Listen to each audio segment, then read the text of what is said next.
The morning started like any other. I was sitting on my front porch with my service dog, Ranger, enjoying the cool breeze that rolled through Cedar Ridge Estates. Ranger wasn't just a dog. He was my lifeline, a highly trained German Shepherd who helped me manage a medical condition that had changed my life years ago. For 5 years, Ranger had gone everywhere with me. No complaints, no incidents, no problems. At least, until Vanessa Crowley became president of the HOA. If you lived in Cedar Ridge, you knew Vanessa. She loved rules. She loved power. And she especially loved telling people what they could and couldn't do. That morning, I opened my mailbox and found an official HOA envelope. At first, I thought it was another newsletter. Then I read the first sentence. Notice of violation. Unauthorized animal. I frowned. Unauthorized animal? My stomach tightened as I continued reading. The letter claimed that Ranger violated HOA regulations because German Shepherds were classified as a restricted breed. According to the notice, I had 10 days to permanently remove him from the community or face daily fines of $500. I read the letter 3 times, then a fourth. It had to be a mistake. Federal law protected service animals. Everyone knew that, or at least I thought they did. Ranger looked up at me, sensing my stress. I rubbed his head. Don't worry, buddy, I whispered. We'll fix this. I called the HOA office immediately. Vanessa answered herself. Her voice sounded cold before I even finished introducing myself. There's no mistake, she said. Your dog violates community standards. He's a service dog, I replied. You already have that paperwork. I don't care what paperwork you have. The arrogance in her voice shocked me. The HOA has authority here. No, I said firmly. The law has authority. There was a brief silence. Then she laughed. Actually laughed. We'll see about that. And she hung up. I stared at my phone in disbelief. Most HOA disputes involve parking spaces or paint colors. This felt different. Personal. That afternoon, I gathered every document I had.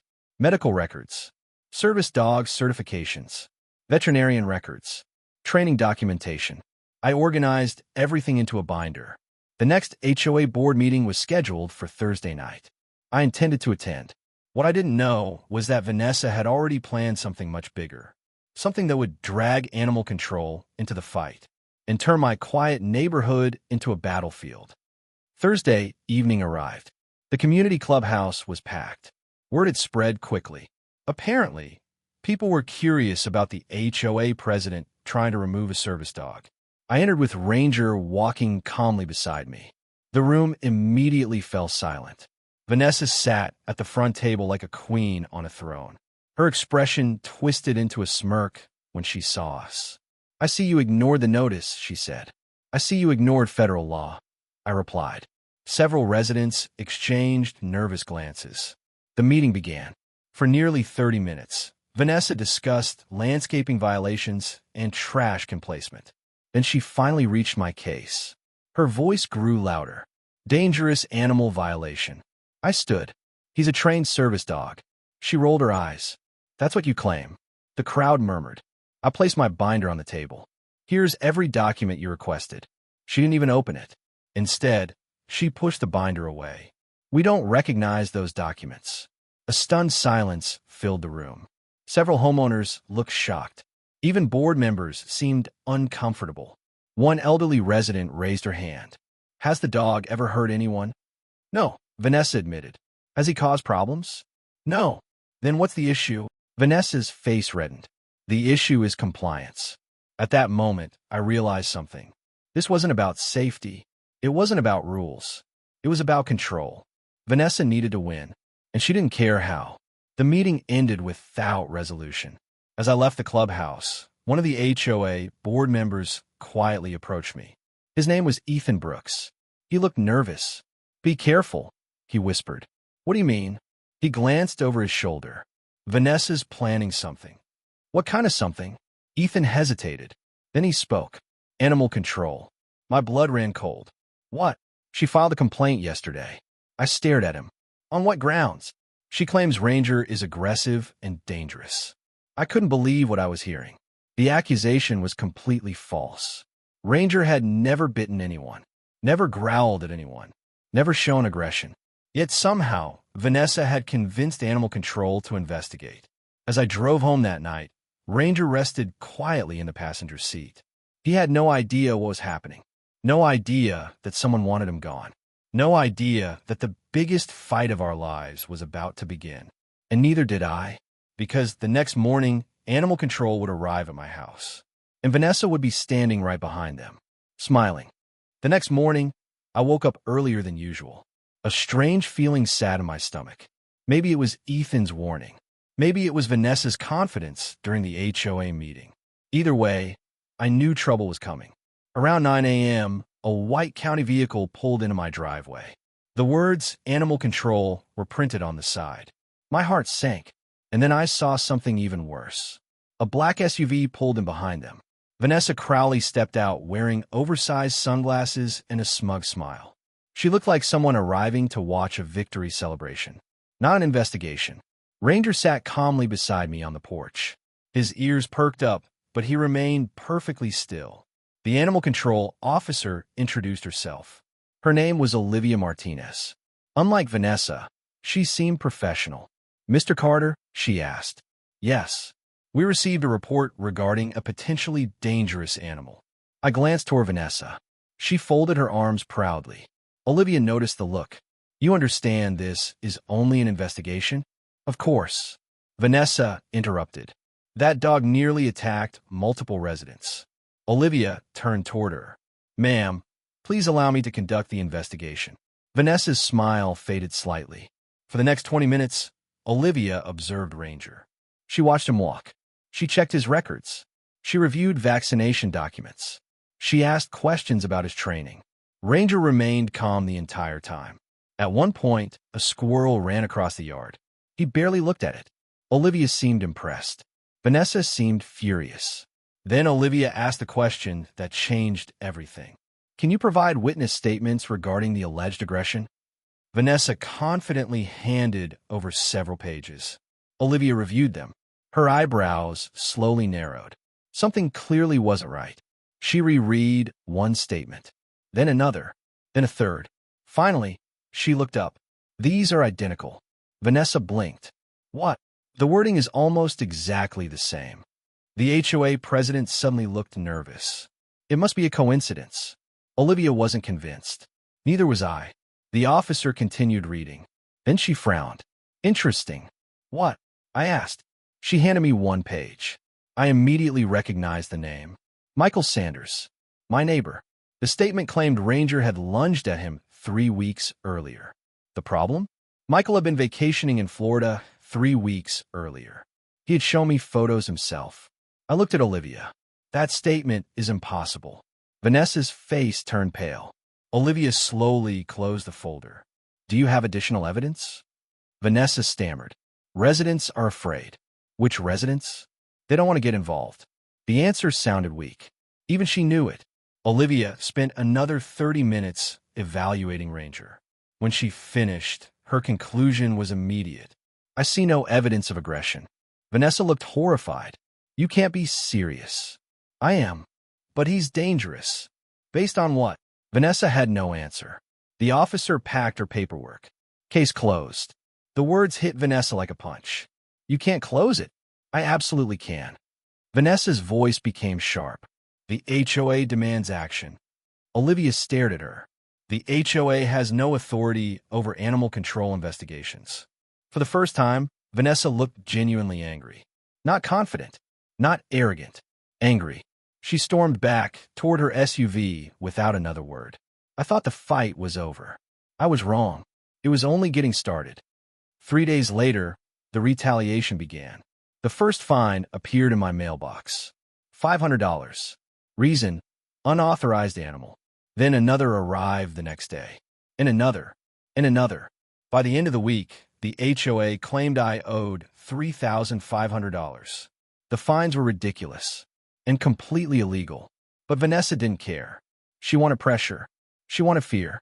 She wanted me to surrender. Instead, I hired an attorney. Her name was Rebecca Lawson. She specialized in HOA disputes. After reviewing the documents, she leaned back in her chair and laughed. Not because the situation was funny, Because it was absurd. Your HOA president has no idea what she's doing. I nodded. Can we stop this? Rebecca smiled. Oh, we're going to do much more than stop it. That afternoon, she sent a formal legal notice to the HOA. The letter cited federal disability protections, fair housing regulations, service animal laws, and multiple violations committed by the HOA board. The response arrived 48 hours later. Vanessa doubled the fines. Rebecca couldn't believe it. She actually put that in writing? Apparently. Rebecca shook her head. She's digging her own grave. Meanwhile, residents throughout Cedar Ridge began talking. Many had witnessed the animal control investigation. Many had heard rumors about the fake witness statements. And many were starting to question Vanessa's leadership. Then came a phone call. The call that changed everything. It came from Ethan Brooks. His voice sounded tense. Daniel, I found something. What? Financial records. I sat upright. What records? The HOA accounts. My stomach tightened, and there was a long pause. Then Ethan spoke quietly. I think Vanessa has been stealing money. The room suddenly felt silent. What are you talking about? I found thousands of dollars in unexplained expenses. How much? More than $50,000. I couldn't believe it. A service dog dispute was bad enough. Now there was possible fraud? Ethan sounded terrified. I wasn't supposed to see those files. Do other board members know? No. What are you going to do? Another pause. Then he answered. Expose her. The moment he said those words, I knew everything was about to explode. Because people like Vanessa Crowley hated losing, but they feared exposure even more. And once the truth started coming out, there would be no stopping it. Not for the HOA, not for Vanessa, and not for the storm that was heading directly towards Cedar Ridge Estates. The week after Ethan's phone call was absolute chaos. Rumors spread through Cedar Ridge Estates faster than wildfire. Residents whispered about missing HOA funds. They talked about the fake witness statements. They talked about animal control clearing Ranger. And most importantly, they talked about Vanessa Crowley. For years, people had tolerated her behavior. Now, they were starting to question everything. Meanwhile, Ethan continued digging through financial records. Every day, he found something new. Questionable payments, missing invoices, unauthorized expenses, checks written to companies that barely existed. The deeper he looked, the worse it became. Then one evening, my phone rang. It was Ethan. His voice was shaking. Daniel, I found proof. I sat upright. What kind of proof? Bank transfers. My heart raced. How much? Almost $70,000. I couldn't believe what I was hearing. The HOA president who claimed to protect the community had apparently been draining money from it. And now there was evidence. Real evidence. The next HOA meeting was scheduled for Friday night.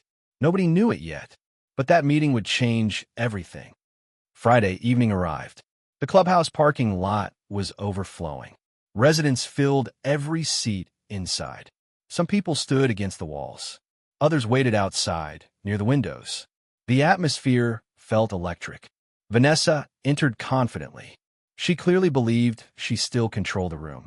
That confidence lasted less than 5 minutes. The meeting began normally. Then Ethan stood up. I have something to present. The room became silent. Vanessa frowned. Ethan, sit down. No. The single word shocked everyone. Vanessa's face hardened. I said sit down. Ethan placed a thick folder on the table. I found financial discrepancies. The room erupted with whispers. Vanessa immediately stood. This is inappropriate. Ethan ignored her. He began displaying documents on a projector. Bank statements, expense reports, payment records. One by one, residents watched in disbelief. Every document pointed toward the same conclusion. Money had disappeared. Lots of money. Vanessa's confidence vanished. This proves nothing, she snapped. Ethan calmly displayed another page. Then another. Then another. The evidence was overwhelming. Finally, a resident stood up, an elderly woman named Margaret Hayes. She had lived in Cedar Ridge for 20 years. Did you steal our money? The question hit the room like a bomb. Vanessa froze. For several seconds, nobody spoke. Then another resident stood. Then another. And another. People demanded answers. The clubhouse exploded into shouting. Vanessa tried to regain control, but it was too late. For the first time, she wasn't the person asking questions. She was the one being questioned, and she hated it. 3 days later, everything collapsed. The HOA board held an emergency vote. Vanessa was removed as president. The decision was unanimous. Not a single board member supported her. Residents applauded when the announcement was made. But Vanessa wasn't finished. Not yet. 2 days after being removed, she filed a lawsuit against me. According to her complaint, I had damaged her reputation. The accusation was ridiculous. I hadn't spread rumors. I hadn't created evidence. I hadn't done anything except defend myself and my service dog. Rebecca Lawson smiled when she read the lawsuit. This is desperation. Can we beat it? She laughed. Daniel, she's helping us. Within hours, Rebecca filed a counterclaim. The lawsuit detailed everything. Discrimination against a service animal, false complaints to animal control, harassment, illegal fines, emotional distress, retaliation, and now, financial misconduct allegations were being investigated by authorities. The legal battle officially began. 6 months later, we entered the courtroom. The gallery was packed. Residents from Cedar Ridge filled nearly every seat. Many had taken time off work just to watch. Everyone wanted to see how this ended. Vanessa entered looking completely different. The arrogance was gone. The confidence was gone. Even her expensive suits couldn't hide the stress on her face. The trial lasted 4 days. Over those 4 days, the truth emerged piece by piece. Animal Control Officer Olivia Martinez testified. She explained how the complaints against Ranger lacked evidence. She described the suspicious witness statements.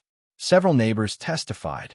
Many admitted they had never experienced problems with Ranger. Some revealed they had been pressured by Vanessa to support her claims. Then came Ethan's testimony. The courtroom became completely silent. For hours, he explained the financial records. Every transfer, every missing dollar, every suspicious transaction. The evidence was devastating. Vanessa's attorney struggled to defend it. By the end of the testimony, even the judge appeared frustrated. Then it was my turn. I walked to the witness stand. Ranger sat quietly beside Rebecca. The entire courtroom watched. I told them everything. The violation letter, the threats, the fines, the animal control investigation, the stress, the fear of losing the dog who helped me every day. When I finished speaking, the room was silent. Even Vanessa avoided eye contact. For the first time since this nightmare began, she looked defeated. The verdict arrived 2 weeks later. I will never forget that day. The courtroom was packed once again. Everyone waited nervously. The judge entered, then began reading the decision. The court ruled entirely in my favor. Every HOA fine was declared invalid. The discrimination claims were upheld. The retaliation claims were upheld. The false complaints were acknowledged. And Vanessa was held personally liable for significant damages. The room erupted. People hugged. People cheered. Some residents even cried. Years of frustration had finally ended. But there was one final surprise. The judge also referred evidence of financial misconduct to investigators. A separate investigation would continue. Vanessa's legal troubles were far from over. As she left the courtroom, nobody applauded. Nobody defended her. Nobody followed her. She walked out alone. The same woman who once controlled an entire community had lost everything. Several months later, Cedar Ridge Estates looked completely different. A new HOA board had taken over. Policies were rewritten. Transparency measures were introduced. Residents finally felt heard. As for Ranger, he became something of a local celebrity. Neighbors stopped to pet him during walks. Children waved when they saw him. The dog that had once been labeled dangerous had become a symbol of the community's victory. One evening, I sat on my porch watching the sunset. Ranger rested beside me. The neighborhood was peaceful again. For a moment, I thought about everything that had happened. One arrogant HOA president, one false accusation, one attempt to ban a service dog, and one massive mistake. Because Vanessa Crowley believed power made her untouchable.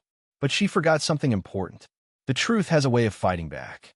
And when it finally does, no amount of authority can stop it. I looked down at Ranger. He lifted his head and wagged his tail. I smiled. We won, buddy. And this time, nobody could take that away from us. Subscribe the channel and press the bell icon for new updates.